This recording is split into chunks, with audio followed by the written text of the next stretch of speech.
Hi, I'm Aria, and I never thought my dream wedding would turn into a nightmare because of one woman's spite. I'm a kindergarten teacher who's always dreamed of a perfect wedding, and when James proposed last spring, I thought everything would be magical. Well, that was before I truly got to know my monster in law, Patricia. You know she's just testing you, babe. Mom's always been protective of me, James tried to explain after another tense Sunday dinner. Protective? She rearranged our entire kitchen while we were at work. Who does that? She means well. Well, my keys went missing for 2 days after that little renovation. I wasn't backing down this time. And don't forget how she announced my pregnancy at your cousin's baby shower last month. That was just a misunderstanding. I wasn't even late. She just wanted to steal Sarah's thunder because she doesn't like her either. My best friend Kelly was my rock through all this. We were at the bridal boutique and I'd finally found the dress. Girl, you look absolutely stunning. James is going to lose it when he sees you. It's perfect, isn't it? I twirled in front of the mirror, the delicate lace catching the light. And Patricia can't say anything because she wasn't even invited to this appointment. Smart move. Remember when she tried to make you try on that horrible brown dress? Beige is more appropriate for a second marriage. You've never even been married before. Don't remind me. At least she can't mess this up. How wrong I was. 2 weeks later, I came home from work early, excited to try on my dress again. The apartment smelled weird, like something had been burning. "What's that smell?" I called out, thinking James might be home. "Oh, there you are, dear." Patricia was sitting in our living room, calm as could be. I let myself in with the spare key, just tidying up a bit. My heart stopped. Where's my dress? That cheap-looking thing? I'm afraid there was an accident. The iron was just too hot and, well, these things happen. I ran to the spare room. My dress, my perfect dress, was spread across the bed. Huge brown scorch marks everywhere. Holes burnt through the lace. It was ruined. "You did this on purpose." My voice was shaking. "Now, dear, accidents happen. Besides, I've already called my seamstress. She has a lovely selection of more appropriate dresses." I couldn't even scream. I just took pictures of everything. The dress, the still hot iron on the dresser, Patricia's smug face. Then I called Kelly. "Get out of my apartment." My voice was ice cold. "Don't be dramatic, Aria. We can fix this. Though maybe it's a sign you should reconsider the whole thing. Get out." As soon as she left, I called James. "Your mother destroyed my wedding dress. No, this wasn't an accident, and this time, you're going to have to choose a side." I sat on our couch, surrounded by my bridesmaids, showing them the photos on my phone while waiting for James to get home. "This is straight-up criminal damage. We should call the police." Kelly was fuming.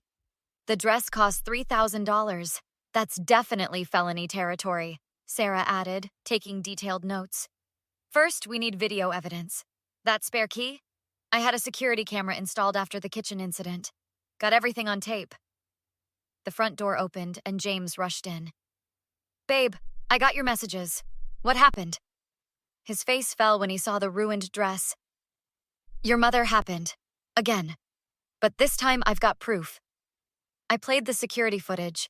Patricia clearly checking if anyone was home, deliberately setting the iron to its highest setting, testing it on a small corner first, then systematically destroying the dress. I can't believe she'd do this." James collapsed into a chair. "Well, believe it. And here's what's going to happen. Either she's out of our lives or I am. You can't ask me to choose between my mother and... Watch me. This isn't about choosing. This is about consequences. She's escalating, James. What's next? Our house? Our future kids?" Kelly stood up. "We've already called the bridal shop. They're pressing charges for the deposit she tried to cancel using your credit card." "She did what?" James grabbed his phone, checking his accounts. "Oh yeah, she's been busy. Tried to cancel our venue too. Good thing I warned them about her." "This is insane. I need to talk to her." "No, we need to talk to her. Together, right now." 20 minutes later, we were at Patricia's house. She opened the door with that fake smile of hers. "Oh, James, darling, I was just about to call you about the most wonderful alternative venue. Stop. Just stop, Mom. We saw the video. Video? What video? I held up my phone, playing the footage.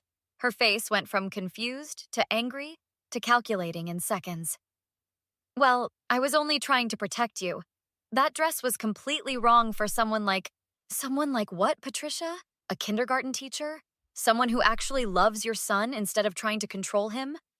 I've already spoken to your father, James cut in. He's horrified. The family knows everything. You're choosing her over your own mother? No, Mom. I'm choosing sanity. You're not coming to the wedding. You're not getting our new address. And if you try anything else, those security camera videos go straight to the police. You can't do this to me. I'm your mother. Watch us. I stepped closer. By the way, I've got a new dress. It's even better than the first one. But you'll never see it. Come on, James. As we walked away, Kelly texted our entire wedding party. Operation Mother-in-Law Lockdown is in effect. No info gets to her. Period. Back home, James held me tight. I'm so sorry. I should have seen this coming. You see it now.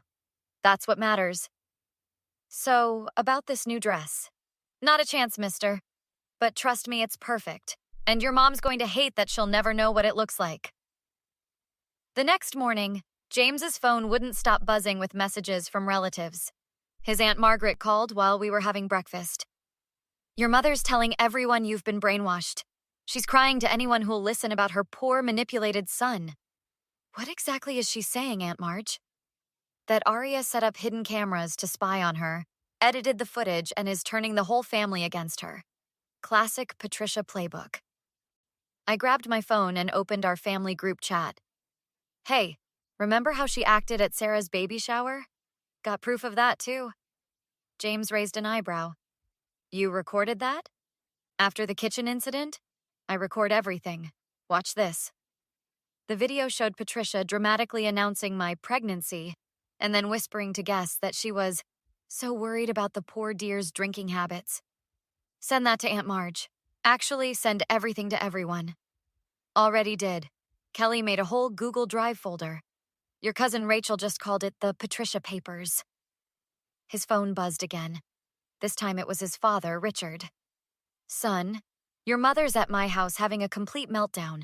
She's threatening to call her lawyer. For what? Being caught on camera? She's claiming harassment, defamation. I don't know what else. Listen, I've got something to tell you both. Can you come over?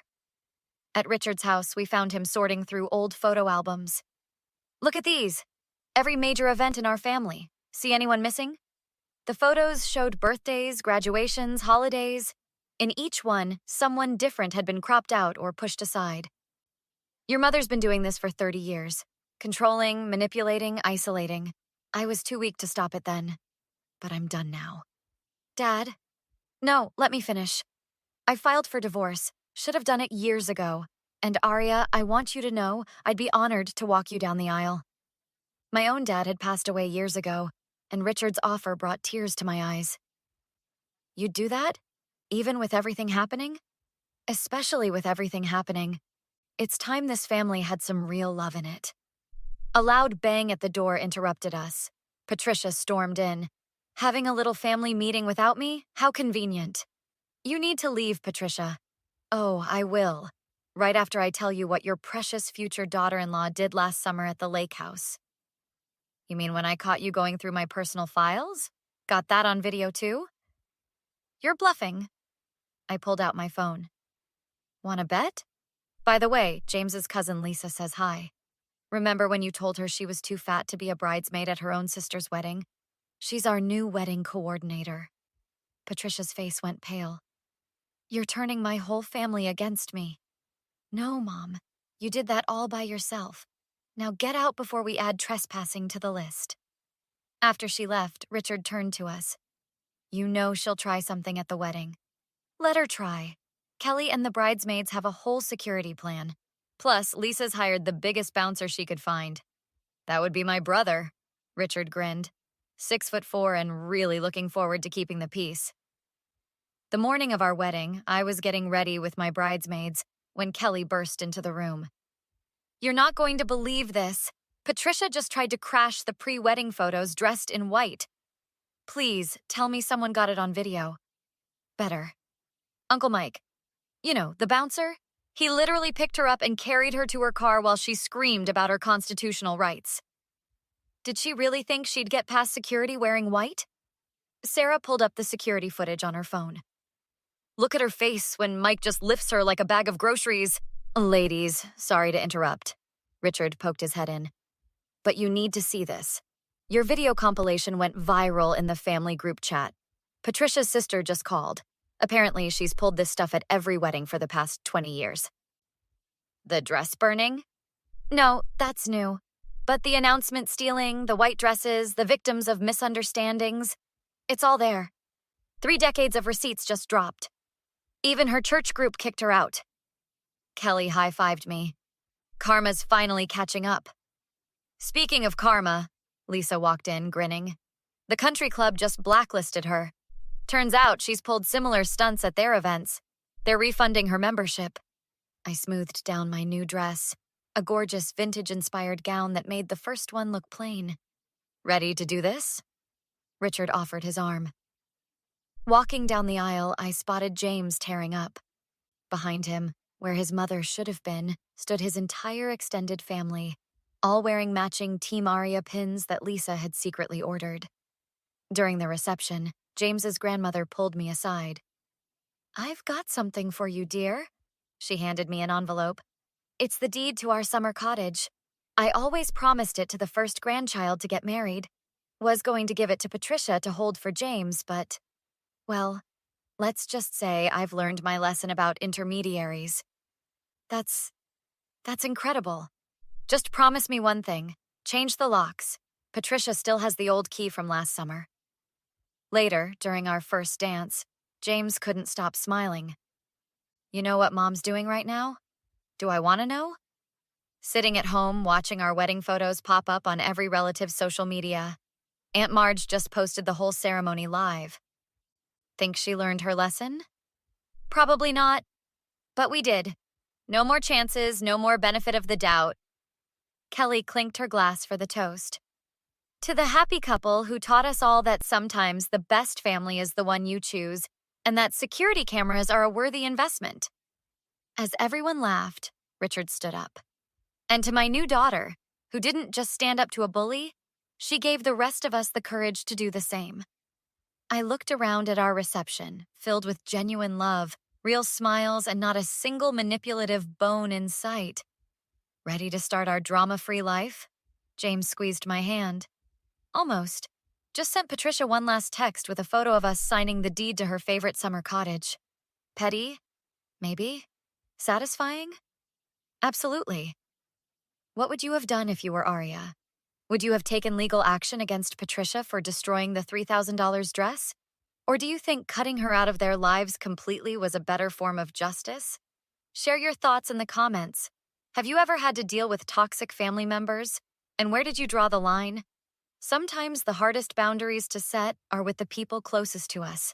If you enjoyed this story of standing up to toxic behavior, hit that like button and subscribe for more real-life drama and justice served.